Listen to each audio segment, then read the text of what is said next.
Hello, I'm Pauline Black and I'm the course director for the Return to Practice programme.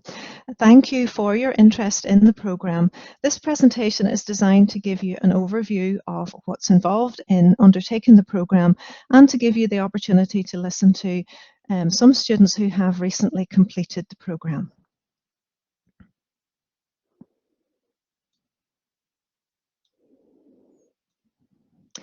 So I was going to start off just outlining what we offer in the Return to Practice programme at Ulster University. So we are the sole provider of Return to Practice programmes in the traditional sense in Northern Ireland. And for many of you who are contemplating returning to practice, one of the benefits of doing that is going to be the personal fulfillment that you will find and achieve as part of that process. Many students report that sense of personal fulfillment in achieving the goal. During the programme, you're going to be taught by staff who are experienced in your field of practice, which is really important, not just for ensuring that the standard of the teaching is effective, but it also supports you in returning to that field of practice and finding your identity within your field of practice. You'll find we offer you a supported study environment with integrated theory and practice learning. And we offer the opportunity for you to return to practice across all of the 4 fields of practice, which are adult, mental health, learning disability, and children's and young people. So the programme offers flexible part-time study. It's a part-time programme that is mainly taught both face-to-face and online. Over the last 12 months, the majority of the teaching has been online, but we're hoping we can transition to more face-to-face learning in the future. It comprises of one 40-credit module of study that is delivered at level 6, which is at undergraduate level. As well as learning in class at university, we also work across all the 5 trusts in Northern Ireland to ensure that your practice learning gives you the opportunity to achieve all of the proficiencies that are required by the NMC. So we will allocate your practice learning experience across those 5 trusts, and you are offered the choice of trust in which you would prefer to do your practice learning. The Return to Practice programme has 2 intakes, one in September and one in January. And the closing date for applications is the end of May for the September intake and the end of September for the January intake. You apply online at ulster.ac.uk, and when you go to the home page, you'll see a little course finder bar at the top of the web page, and you just type in Return to Practice and search, and you'll find the Return to Practice programme. Details about the programme are there on our online prospectus, and you can click through the links to the online application. So make sure when you're completing the online application you do so in full. If you're in any doubt about what's required, please contact us and we'll be really happy to help you. The places on the programme are commissioned by the Department of Health. So that means we can recruit a select number of students to those commissioned places. So that means that we shortlist all applicants and interview them before we offer a place on the programme. So if you're interested in applying for the programme, please contact us and we'll send you an applicant pack which gives you all you need to know to help you prepare your application and prepare you for the selection process. It gives you more information about the programme as well, so don't hesitate to do that. In terms of fees and finance, your course fees are paid by the Department of Health, so you don't have to pay any tuition fees. However, there are some things that you are liable to pay for. So as part of the entry requirements to the program, if you're successful at interview, you do need to provide us with evidence of your Access NI clearance, and you have to undertake an occupational health assessment, and there are charges for both of those things. You're also responsible for buying your uniform from the Ulster University supplier, and we will give you details of that. Now, you can check with us for more up-to-date information on the fees for your Access NI and your occupational health assessment nearer the time, and we do update the uniform prices each year with the supplier so that you get the most up-to-date information. So what does your program comprise of? Well, it features a range of things that are important for you to know and that are important for your return to practice. As required, the program fully aligns with the Nursing and Midwifery Council's latest Future Nurse Standards of Proficiency for Registered Nurses. And that means that everything that you do on the program is linked to those standards of proficiency so that you can evidence your achievement at the end of the program. We provide an induction period for you to reintroduce you to study skills, how to source and read evidence, update your numeracy skills, and your digital and technological literacy. We talk a little bit about reflection and self-assessment and how to prepare for learning and practice. We also have an individual approach to determining your practice learning hours. And this considers when your registration lapsed, how long it's been since you were in practice, and what you've been doing since you were in practice in terms of any learning or experience that you've had. We offer some learning in class and in skills practice before you start your practice learning so that we give you a good baseline on which to build when you do go into practice. And we offer you supportive feedback on your progress, not just in class and during your academic study, but also during your practice learning. And as I mentioned briefly earlier, we do, where available, try to give you practice learning allocation within the trust of your choice. So we'll just take a little bit more of a closer look at what the program structure is. We divide it into 3 parts, or 3 blocks, as we call them. Block 1 is the induction period, which really starts quite quickly after you're offered a place on the program, and it runs over the end of July to the beginning of September time period, or end of November to the beginning of January. And that's really just to allow you to get to know each other and to revisit some of the concepts that are going to be important throughout the program. Block 2 begins in September or January, and it consists of 5 consecutive study days that are delivered over the course of a week. And these will involve face-to-face and online learning and some skills practice. And that then is followed immediately by Block 3, when you start your practice learning experience over the next 10 to 15 weeks in practice, during which you will have 5 further study days, 1 every 3 weeks, where you'll come back onto campus and you'll be taught, and we'll have some discussions, and there'll be some skills classes there as well. So they will run, Block 3 runs from October to January, and from January to May, depending on whether you're in the September or the January cohort. And we know that support for studying is really important, particularly if you're coming back to studying after a period of absence. And we know that that can sometimes promote a little bit of anxiety. So we do offer you guidance and support at all stages of the program. So you will be guided and supported by me as your course director. You will also have a studies advisor, and you'll also have access to all the members of the teaching team who will be able to give you support and guidance. In practice, you're going to be taught and supervised by nurses who are your practice supervisors and practice assessors, and they're specifically prepared for that role. You'll also be advised by your linked lecturer, who is a member of teaching staff from the university, who is linked to the practice area that you're in for your placement, and who can give you advice on how to organise and structure your learning. You'll also be assessed during the programme. And you'll have a written assignment to complete.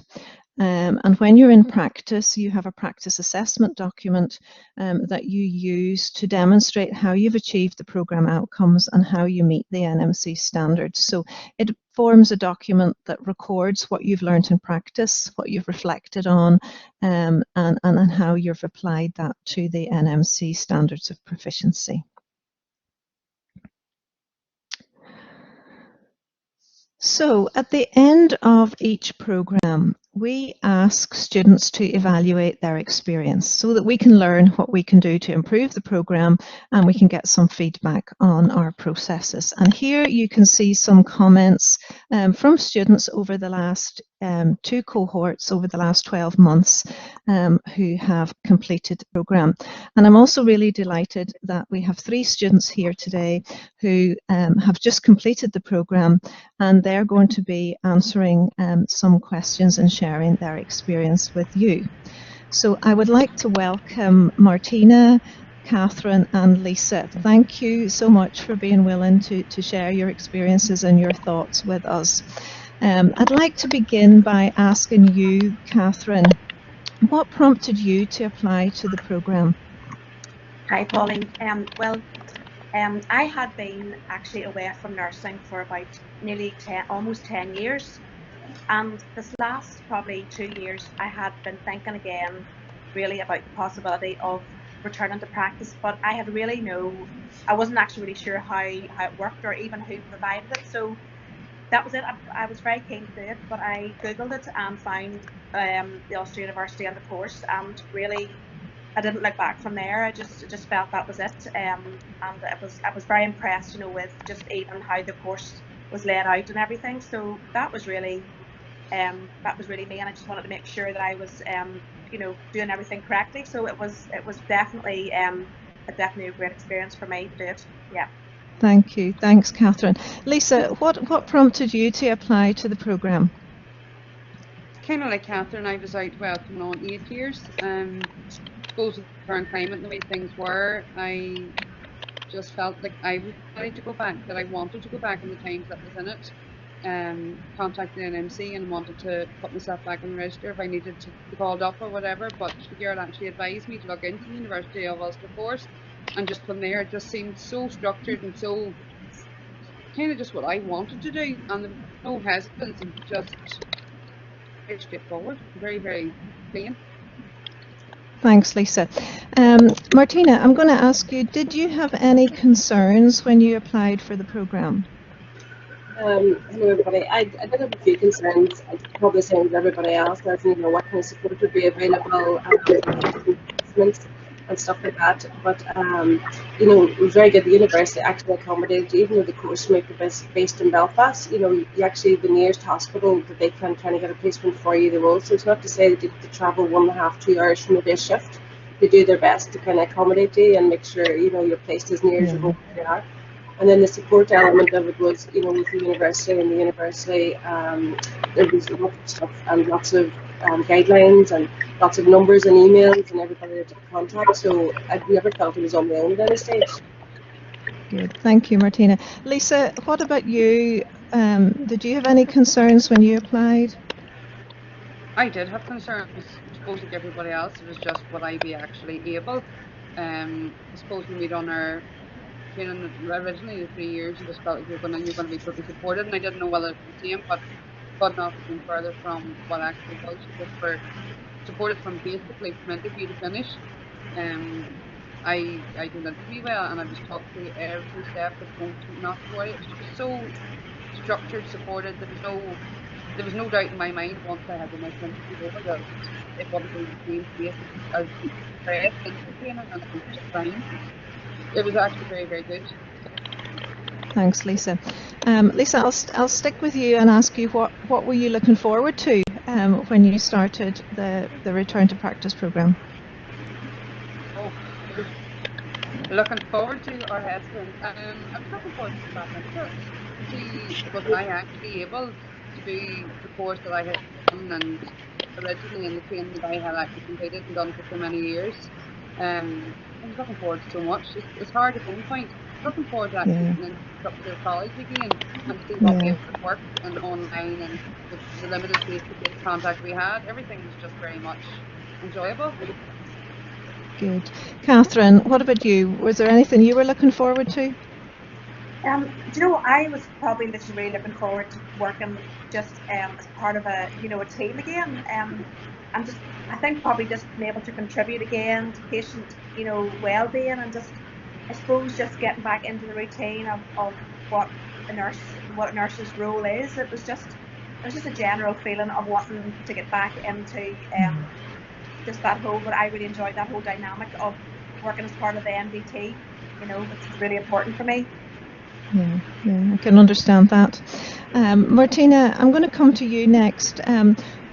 Was there any support that you felt that you got that was most meaningful to you during the programme? Well, throughout the programme there was lots of support, but one of the things that really sticks out in my mind, as I continue to tell students and share with everybody, is when you're in placement and actually in the ward, you still have contact with the link lecturer and study advisors and people from the university. It isn't to say that you're on placement and that's you. And even with COVID going on, obviously people couldn't visit the ward and things, but there was a lot of Zoom calls, there was a lot of emails, there's telephone numbers, and even weekends, even bank holidays, you're never left on your own, and you always be back here 24 hours. So even if there was an issue or a situation or maybe just a complication or an interaction that you wanted to discuss, there was always somebody there to sort that out for you and guide you the right way and tell you what to do. Thanks, Martina. What about you, Lisa? Was there any support that you felt was meaningful? Like Martina, I just felt support from university level was unbelievable. There was accessibility basically from any time in the morning till God knows what hours at night. They've never seemed to be a switch off, which was great because you were always threatened, but I found the ward staff absolutely fantastic. I was very apprehensive to go into such a specialist area, and I have to say from start to finish, even before my placement started, they brought me down, talked me through everything. There was no barriers to anything. It was just whatever I had to learn, whatever I wanted to do. Even with COVID restrictions, they literally made sure that I had every opportunity available, which was fantastic. And all the support I could have asked for, really such a lovely learning experience. Very, very good. Thanks, Lisa. Catherine, how did you manage your time and your study? Because I'm sure that's something that can be challenging to think about at times. Yeah, actually, that was probably the main thing that was my main concern at the start of the course, Pauline, was just would I be able to manage, the clinical placement there and then the study time. But I just had to be very disciplined. So I actually had my timetable each week, and I made myself like a plan of what I was going to do. So I knew, with my rota, what I was working in placement, and then I made sure that each day I did some work on the portfolio or something, so that it just wasn't all left. The work wasn't just left till the end. I had to be very disciplined with my time. So while it is you do have to commit a lot of your time, and you do have to sacrifice maybe other things in your life at that time, what you're doing.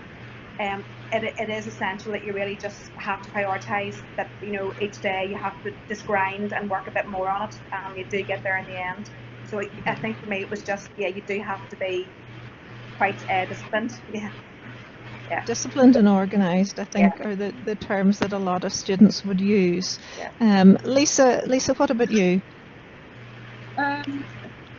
Basically, did a lot of portfolio and things like that prior to going on to placement, because we went through it very rigidly and very thoroughly with yourself, Pauline, which is great because you weren't having any surprise things to talk through. But to go into placement and each day, staff would have made a point of giving me time. Like, I know it's not always the case, but it was very lovely to work as I worked on my placement and got my skills and done bits and pieces. You were able to actually connect with the portfolio and keeping in mind that you still had your assignment at the end of the time, and you were constantly making your calls and updating yourself, and you were keeping in mind that you had these wee boxes and you had to be disciplined with your time and just set aside half an hour here and half an hour there. And it's not easy with a young family and with other things, but it's very much achievable, and it is. You have to be disciplined with yourself, which is great, because I suppose that's what we need to be. Thanks, Lisa. Thank you. The next question I'm going to ask is what impact has the programme had on you? How do you feel you have developed? Martina, I'll maybe start with you to answer that question. Well, obviously the programme had a massive impact, as in, it's got me prepared and ready to enter the register again, and now registration is being effective, whereas prior to doing the course, you think, what about the skills you had beforehand? Will it be useful? The time maybe that you spent in between, will it, become a contributing factor to maybe other things to be able to do and where you are, and it was really educational, really informative, and it was, your competency has actually increased, and it was like a recharge, putting in new software, or updating your software, I should say, because you don't forget the things that you've already done prior to your prior to letting the registration lapse. But it was a support of, it wasn't actually like a re-education, it was updating your education, and that's one of the things you have to remember, and being treated as well, supernumerary on the ward. That's one thing that I thought. Will you be expected to do something as a registered nurse, even though you're there as a student capacity? And there was no time at all where you were treated, as a registered nurse. You were supernumerary, and there was always somebody there. Good. Thanks, Martina. Catherine, I'm going to ask those questions to you. What impact has the programme had on you now that you've completed it? How do you feel you've developed? Well, I would say, Pauline, at the start, I had a lot of self-doubt, and I definitely think my confidence, probably being away for nursing, I'm sure everybody else who's done the course will identify, it's daunting. You sort of think, will I ever be able to, there's so much to learn and there's so many things. But for me, I would say it's like what Martina said. For me, it was like an update. You're not going in, it's a different dynamic than going in as a pre-registered, a nurse or a student nurse who's never been on a ward. You're actually coming with a sort of knowledge and skills that were always there, but you just almost have to, every day there'll be something else that you're doing. You think, oh yes, that's right, I remember that, or something will click, like it'll just fire in your brain and it'll just all come back. So for me, I would say yes, I've definitely, my confidence has developed, and also I would say it just helped me to reaffirm, to rediscover my love of nursing. And it really, I think that's just what it really honed in for me was, you're always learning. So you're always, every day when you are on the register, it'll always be that you learn something that new every day. But that's the joy. I think that's the joy of nursing, actually, that you're always learning. Yeah, that's very true. So this is the last question now, and again, I'm going to ask it to Martina and to Catherine. What advice would you give to someone who's maybe watching this and thinking about applying to the programme? I'll start with Catherine.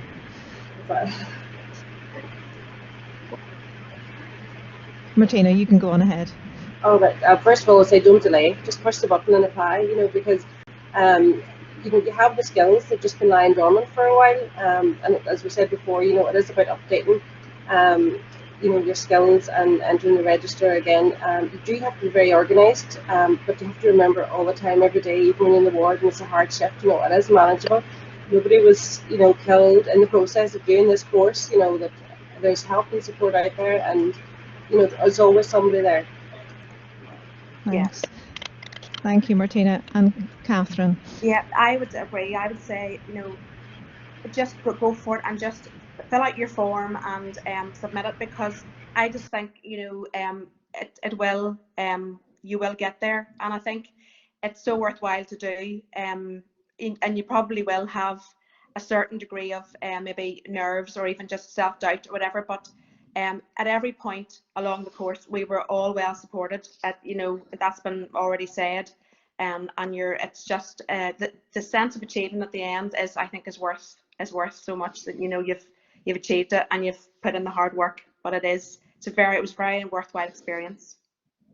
Thanks, Catherine. Thanks to Lisa and Martina and yourself. Thank you, all of you, for taking part. And I'm sure everybody who's watching will find that really, really useful and valuable advice and insight into your experience. So thank you. So there are some questions that students often ask us whenever they're thinking about applying to the programme. So I thought it might be helpful to take this opportunity to address them, just in case you have been thinking of these questions too. So one of the first questions that we're sometimes asked is, do I have to find my own practice learning area? And the answer to that is no.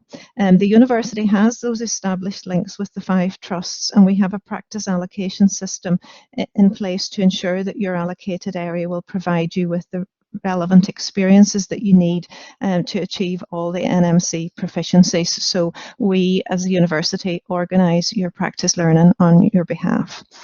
Sometimes we're asked, can we count the hours that you're working if you're working as a care assistant towards the practice hours on the Return to Practice programme? And the answer to that is no.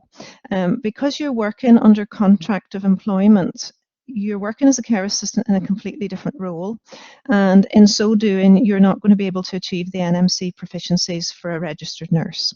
The NMC also requires you to undertake practice learning in an approved area as a supernumerary pre-registration student under the supervision of specially prepared practice assessors and supervisors, the nurses that you're working alongside each day.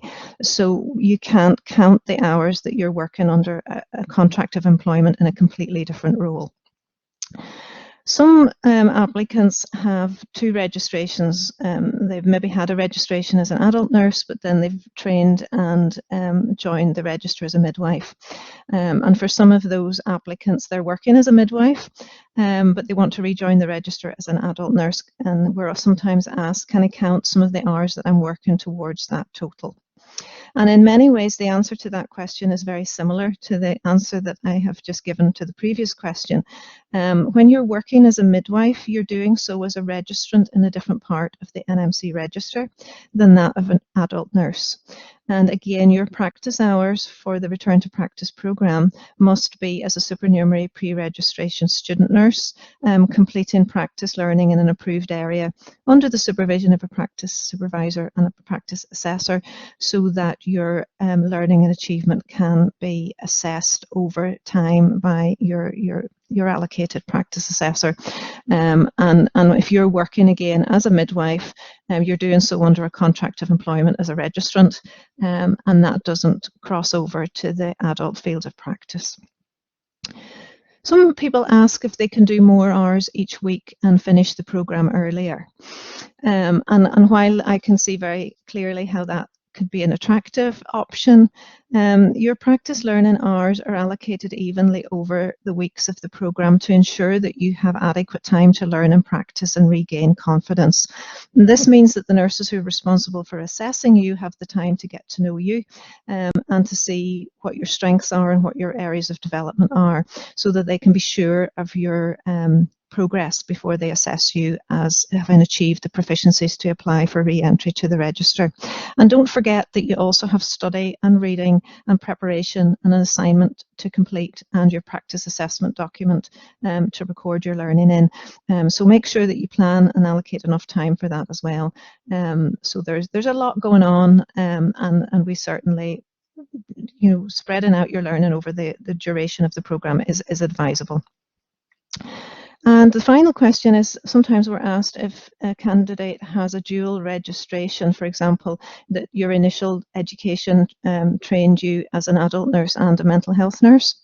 So if you have a dual registration, your registration will be reactivated on successful completion of the Return to Practice programme in both fields of practice. My advice is for you to consider the field of practice that you feel you wish to work in the future, whether that would be adult or mental health nursing, and we will look for an allocation in practice in that field so that you can get that experience and updating of that experience so that you can work in that area when you rejoin the register. So hopefully that has kind of answered some of those questions that we commonly see from applicants that ask. And our aim in creating the programme has been to develop a programme that is supportive and flexible for your learning, but that has the required rigour that will challenge you, but also reward you and all the work that you're doing, and will facilitate what we call a synergy of learning. So you're not just learning from the teaching team or from the nurses in practice, but you're also learning from each other in the group of students, and we are also learning from you. So we're creating a synergy of learning that will enable you to achieve your goal of re-entry to the register. So at the moment, we are making preparations to welcome all our new students for the next academic year in September. And as you're clearly aware, the situation and the government guidance and public health advice is changing and can be unpredictable. So everything that we do will be done in line with government guidance. And we will keep everyone up to date with the situation and any changes, and you can see those changes and what the current situation is if you visit the website at ulster.ac.uk/coronavirus. We're also conscious that the Return to Practice programme is in the process of moving its home to the Belfast campus. Now, the Belfast campus does remain on schedule to open its doors from September 2021, and courses that are transferring from the Jordanstown campus and from other campuses to the new Belfast campus will be highlighted on the website, and Return to Practice is one of those. Now, in order to make that move process as simple as possible and to ensure that we adhere to any changes in the COVID regulations during semester 1, a decision has been made that teaching will initially be planned to take place on the Jordanstown campus to allow the sequencing of the move to take place as seamlessly as possible. And from the beginning of semester 2, lectures, tutorials and all other teaching will transfer to the Belfast campus. Now, precise timetabling will be given to you once you accept an offer of a place on the programme and the induction period commences. We will know in much more detail exactly what's happening and where those classes will be taking place. But I can confirm for the Return to Practice programme in September 2021, face-to-face classes will take place in the Jordanstown campus, and we will then follow on with the move to the Belfast campus when that's appropriate after that. Now, if you have any questions about Return to Practice study, please don't hesitate to get in touch. My contact details are here, my email address and phone number, or alternatively, you can email nursing@ulster.ac.uk with your query, and that will get directed to me and I will be able to respond to you. So we're looking forward to hearing from you and to receiving your application in due course and welcoming you onto the programme. Thank you very much.